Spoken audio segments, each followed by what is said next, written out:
It's the end of paper shuffling, marathon meetings, coffee to go, juggling, road raging and commuting while catching your breath. But it's the beginning of life, cause I am home. Make room for a new beginning, a new linen for a new tenant. It might be the start of a new beautiful friendship. Make room for family and for your friends, for those who let you down but might just be there in the end.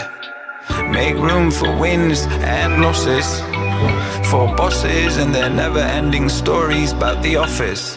Make room for the first time and the last time, the ones in between and the past time. Make room for one more, for dance floor, and make sure you make room for whatever it is that you stand for.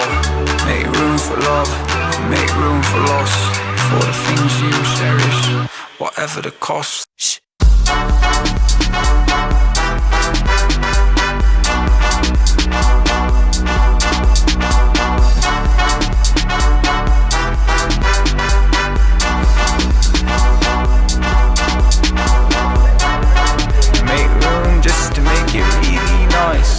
Make sure you make room for life.